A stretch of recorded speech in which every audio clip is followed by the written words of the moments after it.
Teka lang. Ano yun po natin?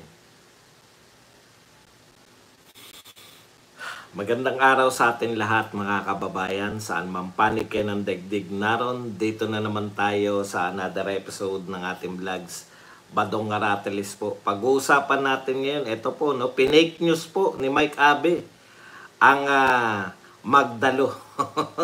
Nag-survey po yung Magdalo tungkol po sa ICC. Kalaban ni Pangulong Duterte yan. Natural, Pangulong Duterte yan. Magiging survey nila. Hindi na nga kapanipaniwala yung survey. Pinake news pa nito ni Mike Abe. Aba. Yan po pag-usapan natin.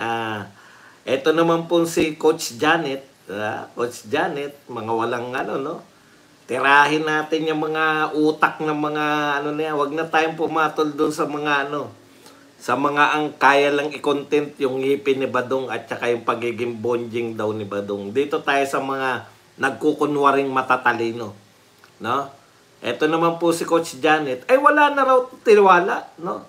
Wala na raw tiwala ang si PBBM kay BP Sara. Ay yan, ha? At syempre pa po, ito naman pong Rappler. Inuugnay na po, no? Ito na yung sinasabi natin. Inunahan na natin sila, no? Lahat po ito nung prosesyon ito ni kay Alice Go. Iuugnay po nila lahat yan kay Duterte. Kaya pinatatagal di ba? Hahanap at hahanap tong mga hinayupak ng mga senador na to, no? Ng pag-uugnay kay Duterte. Ayan na naman. Wala namang katuturan. No? Hindi nga namin kilala Alice Go na yan.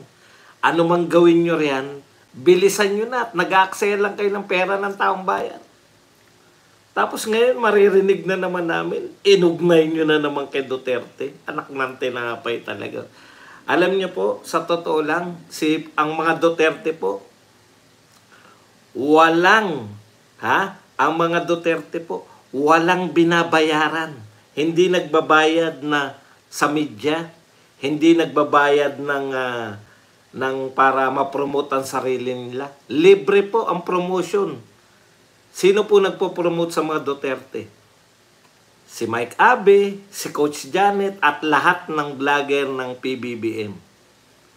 Sino pa po? Lahat ng media. Akalain mo, no? Imbes na kaya ang epekto po, number 1 si Pangulong Duterte sa senatorial. Si Sara Duterte, pinaka-popular. Wala talaga tayong magagawa. Hindi po gumagastos yan, May matalino po rito sa ex na na BBM supporter. Galit na po siya. Ano ba yung ginagawa natin? Bakit tayo promote kay Sara Duterte?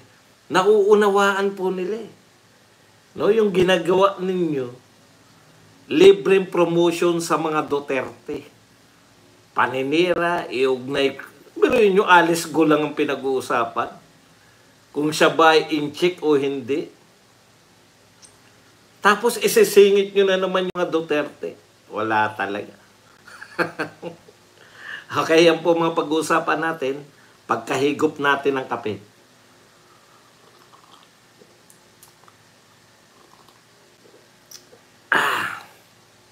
Pero bago yan, kung bago ka pa lang dito sa ating channel, mag-subscribe ka na. Dahil ito lang ang tayong channel na may kinikilingan, may pinapanigan, una sa balita, huli sa impormasyon, kaya ano pang hinihintay nyo? Pindot na, okay. Ito po, in fairness po, no? In fairness po kay Abe.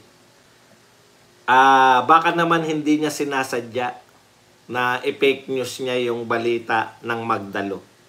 No?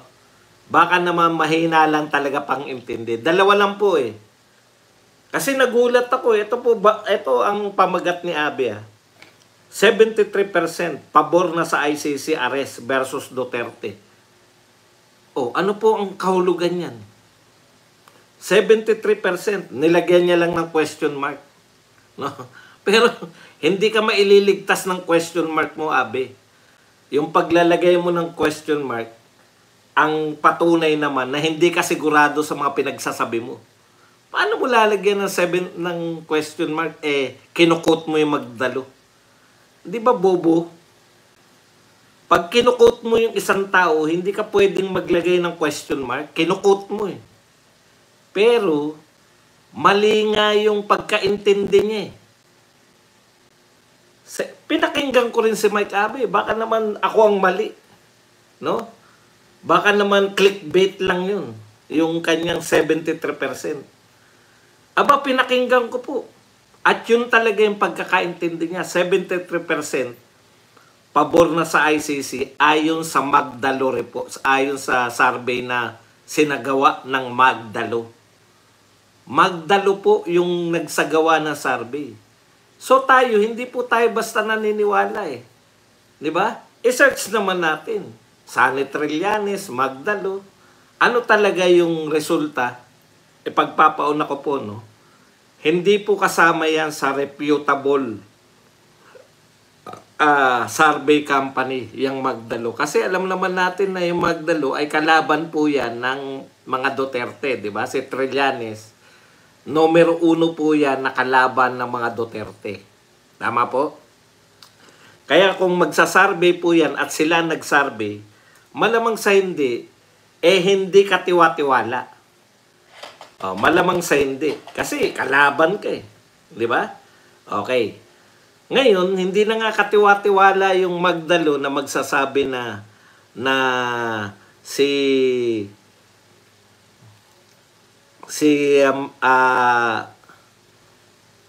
wala ba talaga? Yung Magdalo, hindi na nga katiwa-tiwala na papaboran niya ang mga Duterte.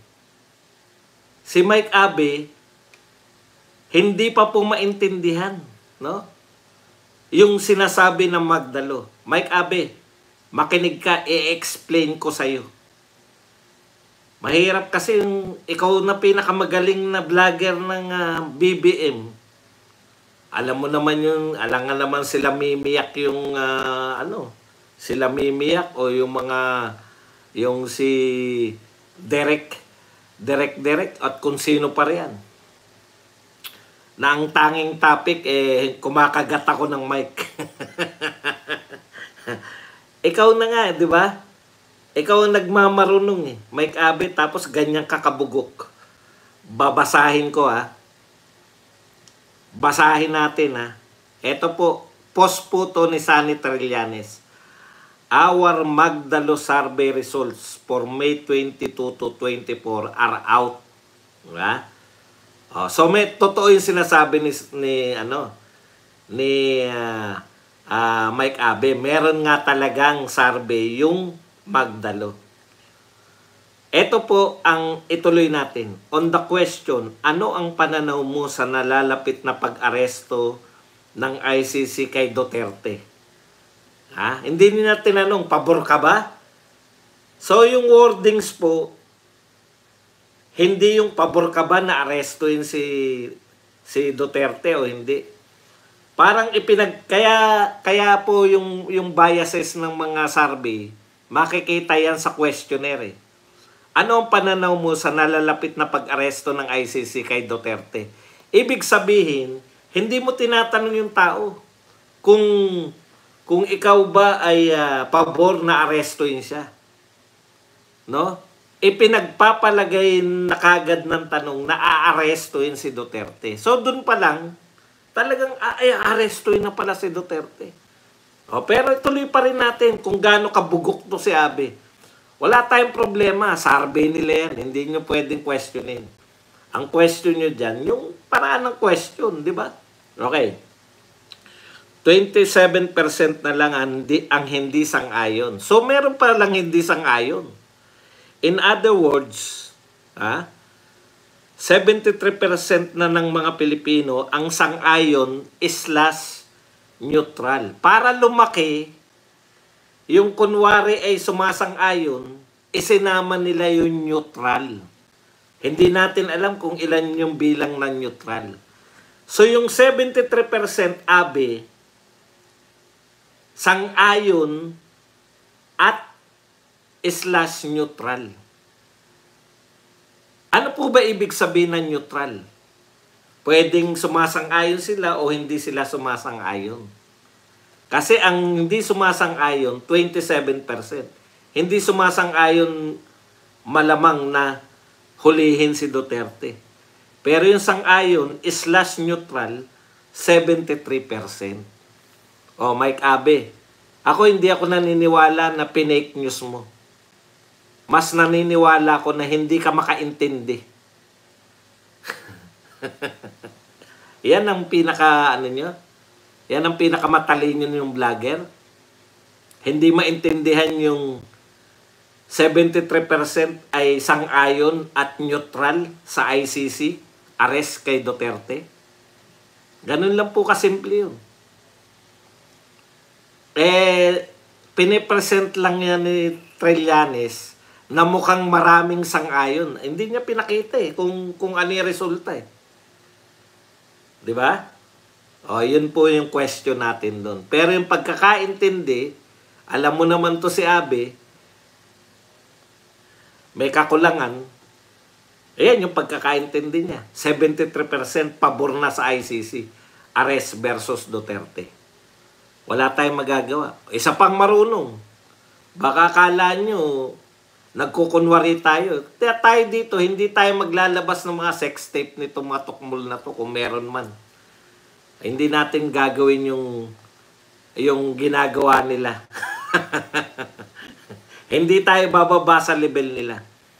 Etong isa na to, yung susunod, si Coach Bukbuk. Talagang akala mo talaga matindigan pa lang. Talagang akala mo tali-talino. Tawa ng tawa . Okay.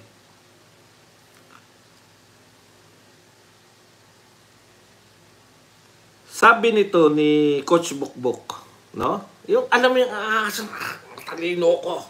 Estudyante ko nanlo. Estudyante pala nanlo. Ano sabi ni Bukbuk? Ito na yung indikasyon na wala nang tiwala si PBBM kay BP Sara. Pakinggan natin yung pinapakita niya. May pinapakita lagi yan. Kasi hindi niya kaya etong tao na to, hindi nito kaya magsalita ng walang tinitignan. Okay. Pakinggan natin itong pinapakita niya. Vice President Sara Duterte is expected to head the caretaker committee with the support of Executive Secretary Lucas Bersamin while the President is abroad. Ang pagkakaintindi niya rin, di ba? Ano pagkakaintindi natin doon? Si Vice President Sara Duterte, siya yung caretaker pa rin ng Pilipinas. Siya yung head. Di ba? Wala na tayong Pero dahil, eto naman, iba naman to, no? Maaring naunawaan yan, pero intrigador naman siya. Alam niyo naman, alam niyo na, di ba? Mahilig mang intriga yan. Yung mga kadugo nila, Christy Fermin, yan, mga intrigadora. Vice President Sara Duterte is expected to head the caretaker committee with the support of Executive Secretary. Bakit kinakailangan? May bantay pa ba si Sara Duterte? Kinakailangan pambantayan si Sara Duterte ni Bersamin. Wala rin pang intindi, no? Walang pang intindi. Okay. Kaya ang kanilang konklusyon, yan daw yung indikasyon na wala ng tiwala, no? Wala ng tiwala si PBBM kay Sara Duterte. Okay. Alam mo, ang hihina talaga ng kukote ng mga to . Akala nyo ba nagsusumiksi kami? Nagsusumiksi kami na gustong-gusto namin na very close si Sara Duterte at si PBBM? Di nyo ba naintindihan? No? Hanggang ngayon, yung presidente nyo, nakita nyo ba yung Brunei? Meron po ako nakita rito sa TikTok . Hindi po napuno ni PBBM yung mga OFW doon sa Brunei. Ang daming bakante na upuan.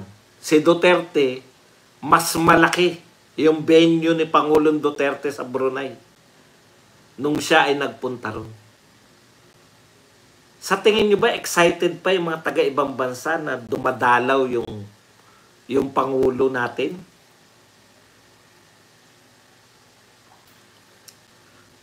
Bigong-bigo, binigyan na ninyo. No? Binigo na ninyo. Hindi po, wala pong excitement. Eto po, anong pagkakaunawa nyo? Gustong-gusto. Ano ngayon? Pagpalagay na natin tama yung analysis nitong tukmul na to. Pagpalagay nyo nang wala ng tiwala si PBBM kay BP Sara. Kasi kailangan daw ng bantay. Babantayan pa raw ni Bersamin, yung caretaker. Ang tanong ko, ano ngayon? Ano ngayon kung walang tiwala si PBBM kay BP Sara? Does it matter? Nagmamatter pa ba kung may tiwala si PBBM sa'yo o wala? Ang kaya lang naman ligwakin kay BP Sara ay pagiging DepEd Secretary. Hindi nyo naman pwedeng tanggalin yung pagiging Vice President niyan.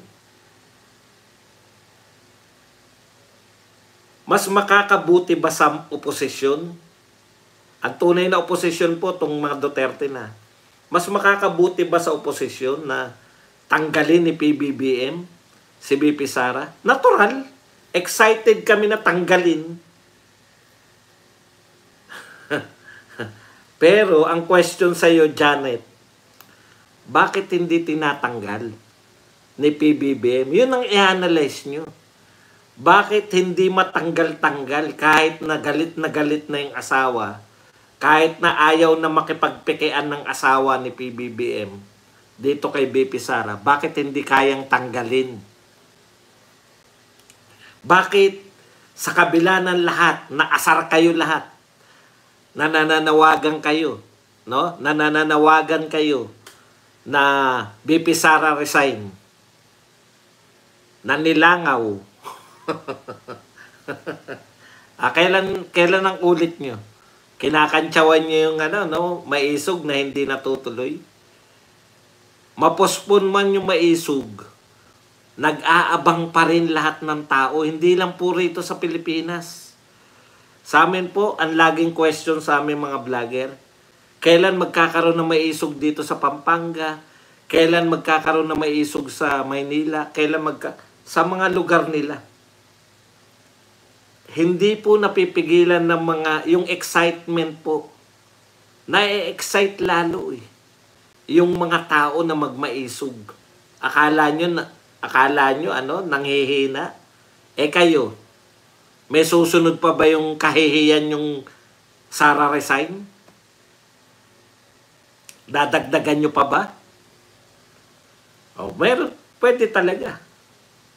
Hindi nyo nga maipagmalaki ngayon Nakalimutan nyo na nga, kinalimutan nyo na nga, ikinahiya nyo nga, kayo Abe at saka ikaw Jared, ikinahiya ninyo yung mga nagrally. Hindi nyo maipagmalaki kami. Kahit hindi natutuloy, pinagmamalaki namin yung maisog.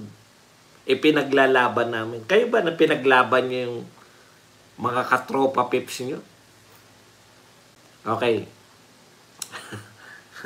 Kahit wala pang bayad yan, wala pa rin, hindi pa rin.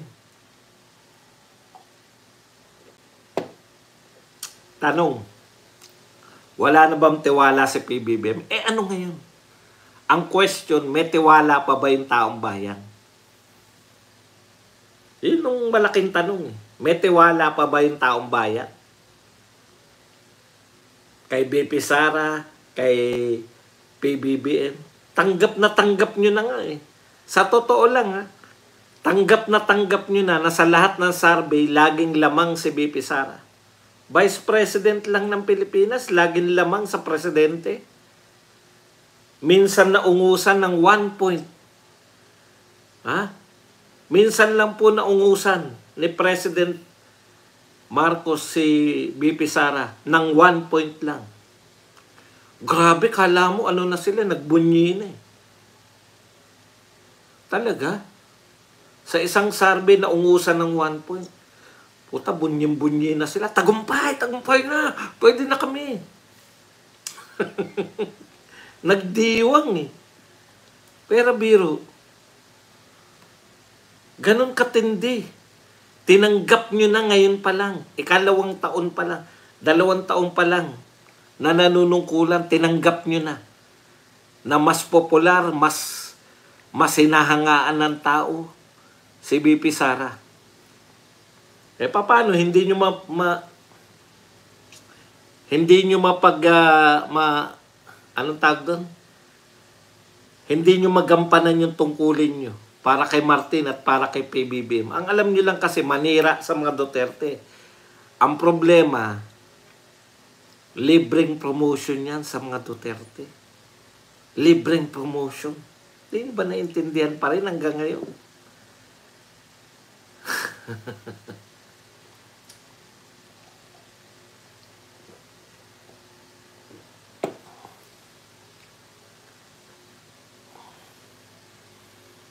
Iba, no? Iba yung pagtanggap kay Duterte, no? O yung paggalang talaga eh. Akala nyo, alam nyo, sa totoo lang, alam na ng international community yung pang-api sa atin ng China. Alam nyo, ang international community, ayaw nila sa mga ganyan. Ayaw nila yung pagpapakita mo na mahina. Bakit si Zelensky, kahit papano binibiliban? Putya, alam nila, kalaban Russia eh.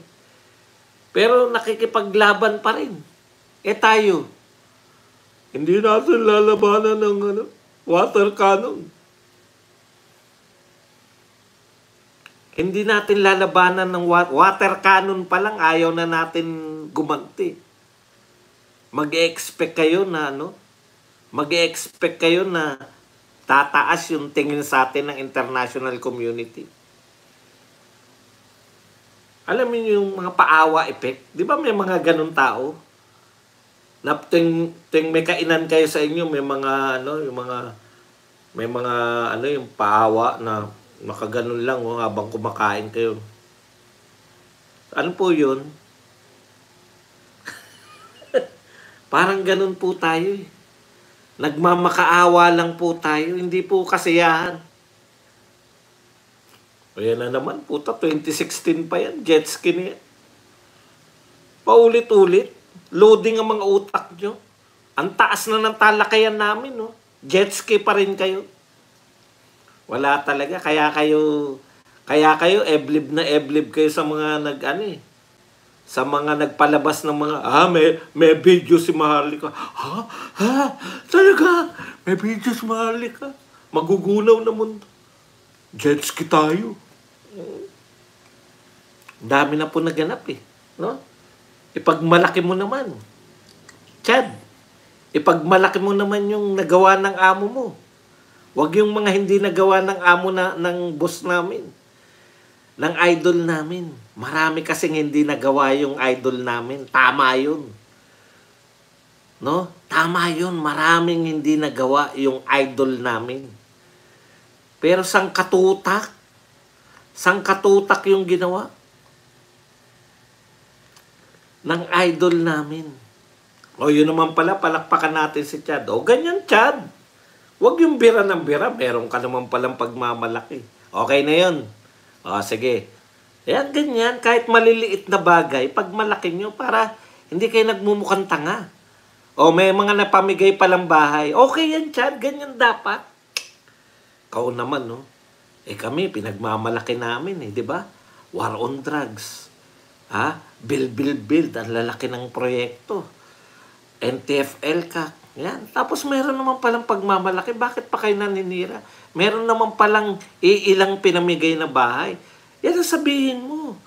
Nagbigay po ng mga pabahay. Ayos. Yan naman pala eh. Tayo naman, Chad, di ba? Chad. Yan ka na naman eh. Natutuwa na nga ako sa'yo. Meron kang pinagmalaki. Ano ba naman yan, Chad? Okay na yun. Kahit maliit lang ang ginawa nyo, pang maliitan lang kasi kayo, okay na yun. Kaya at least may pinagmalaki ka para maiba naman, di ba? Yung ganun. Okay na yan, Chad. Ganyan lang. Pag malaki mo yan, namigay ng pabahay. Kumpara mo sa mga ginawa ni Duterte, wala yan. Yung dati, panahon ni Pinoy, worst airport, panahon ni Duterte, top 10, most improved airport. Tapos pagdating ng amo mo, worst airport na naman. Dapat hindi yun. Dapat pinagmamalaki mo. May pabahay. O, di ba? Hindi ka namin pupunahin. Di ba? Okay yan. Sanay kayo ng maliitan eh. O ano pa? Ay, ano pa ba naman yan? Ano ba naman yan? Puro na whitewash.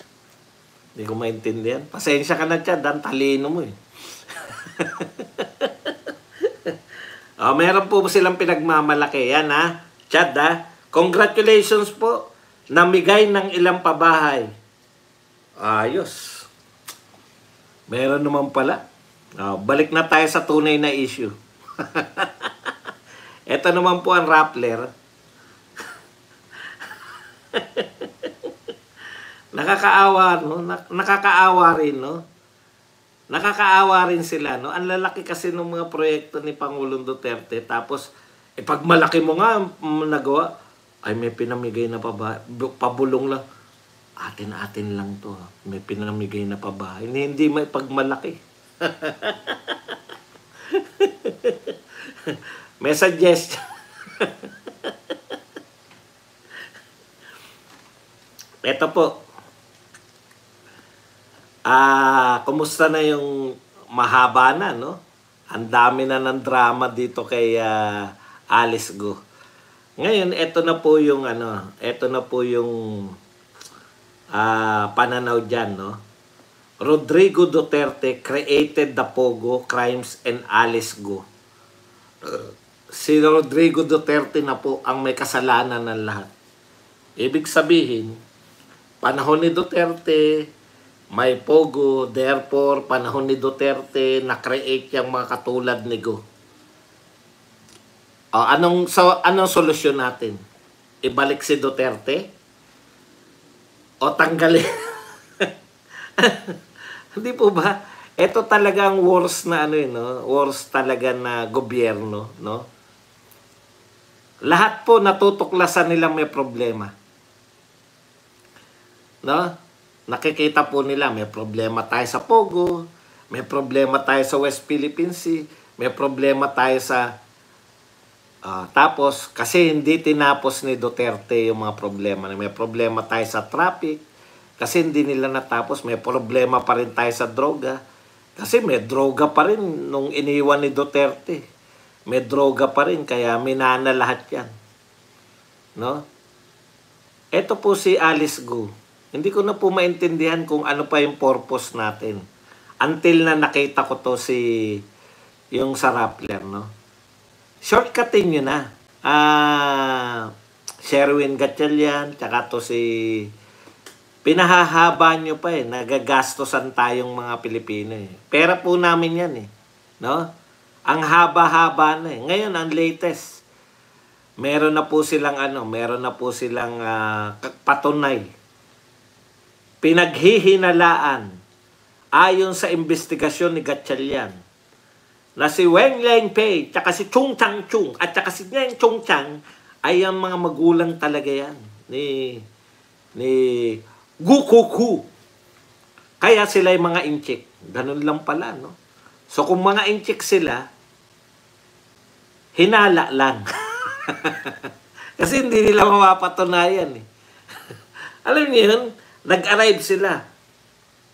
Sa hinaba-haba natin, sa hinaba-haba ng investigasyon sa'yo, Alice Go, ang hinala namin, ang nanay mo ay inchik.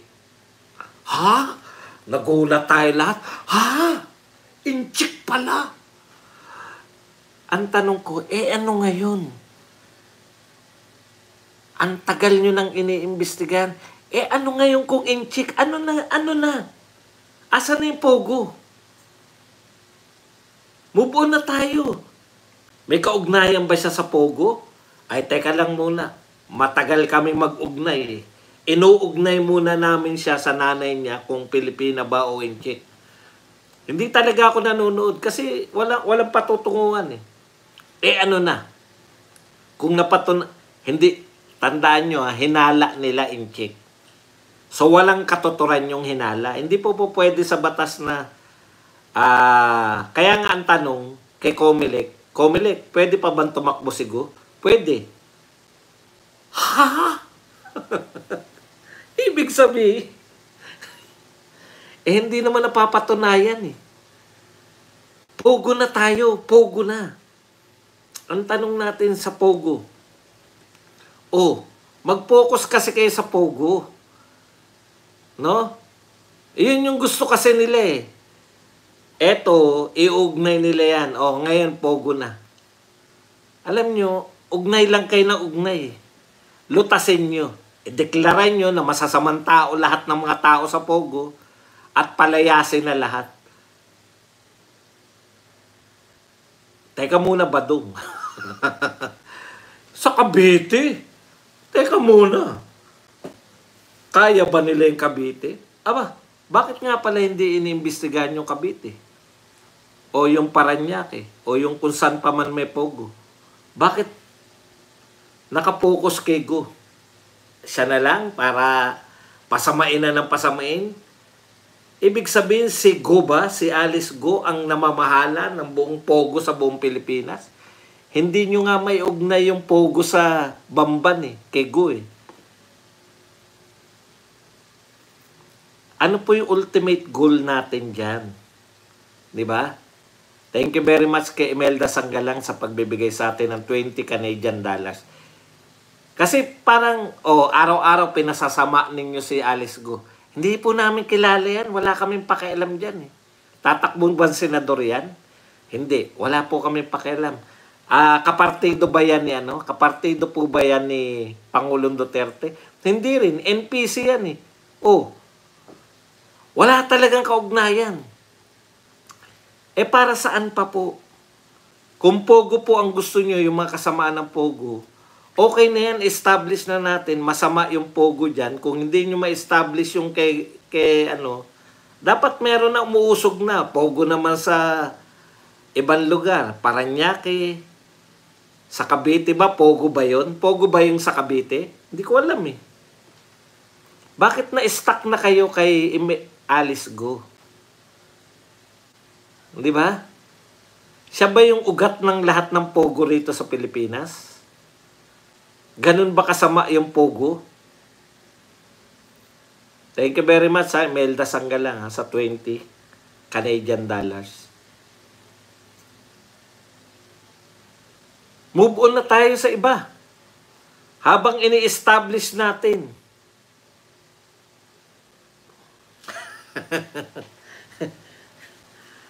Bakit po may mga hindi kayo pwedeng imbestigahan sa pogo? Bakit nakatutok lang kayo sa Bamban?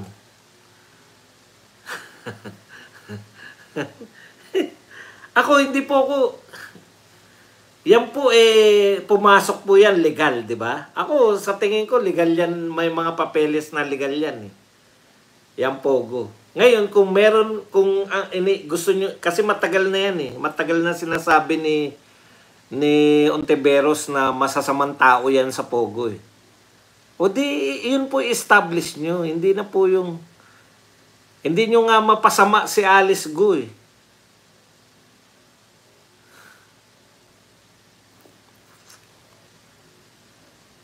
Diba? Kung naniniwala po kayo dyan, yung pinakamalaki tignan nyo naman yung pinakamalaki. O si Alice Go lang, yung pogo lang na involved kay Alice Go ang may problema tayo. Kasi madaling lutasin pag isang pogo lang di ikaw ang mag-attorney kay Alice Go. sabi sa akin ni Noah, ayoko na nga Sabi ko nga, move on na Nakikinig ka ba? Marunong ba kayo talaga makinig? O hindi nyo naintindihan? Sayang nga yung ginagasta natin na budget kay Alice Go. Bakit ako pa mag-abogado? Hindi naman ako abogado in the first place. Di ba?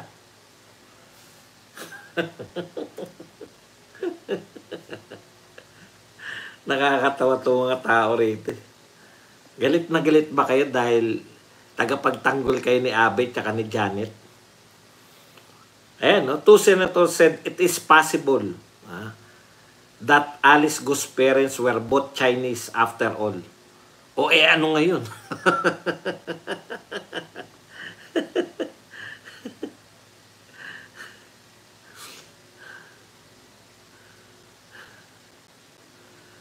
Ito po, dapat dito ako magtatapos kanina, nakalimutan ko na eh.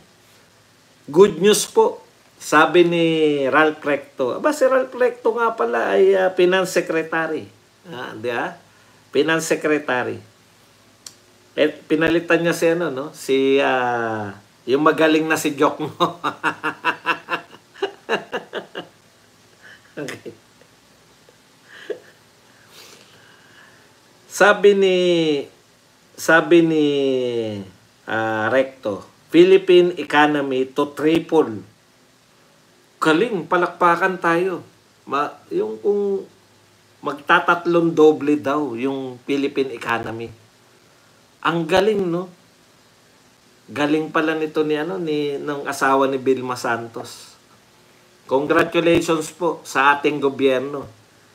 Magte-triple daw po yung unlad ng ating ekonomiya. So kung gaano tayo ka-unlad ngayon, ita-times 3 yan. Ang galing naman ng projection ni Ralph Recto. Ano catch dyan, Boss Badong? Alam ko, binibitin mo lang kami. Sige, ituloy-tuloy.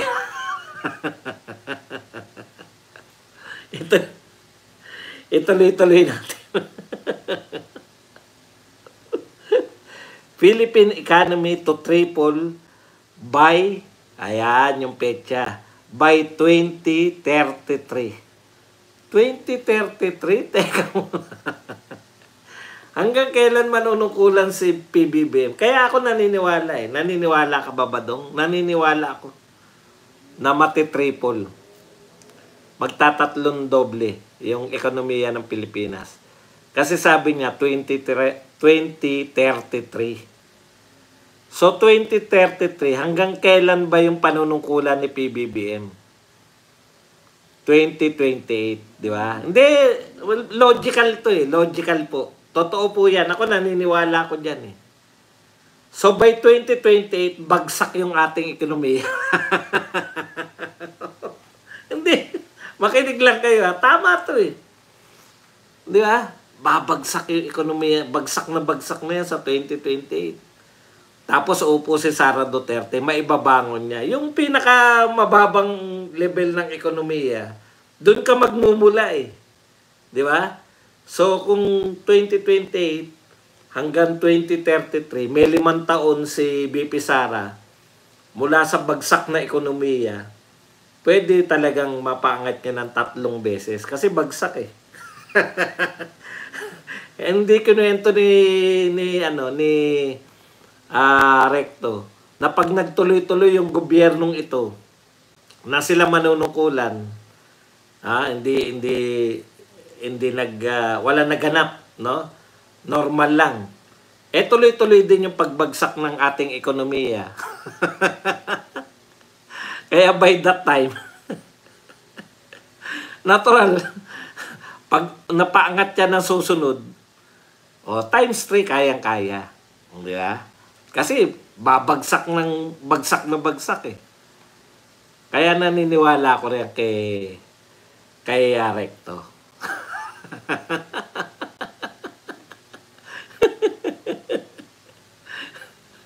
Baka quadruple yung bagsak na ekonomiya natin from 2024 hanggang 2028 eh. Di kaya talaga ibangon ng times 3. Kasi magmumula ka rin sa pinakabagsak eh. Yan lang po ang ating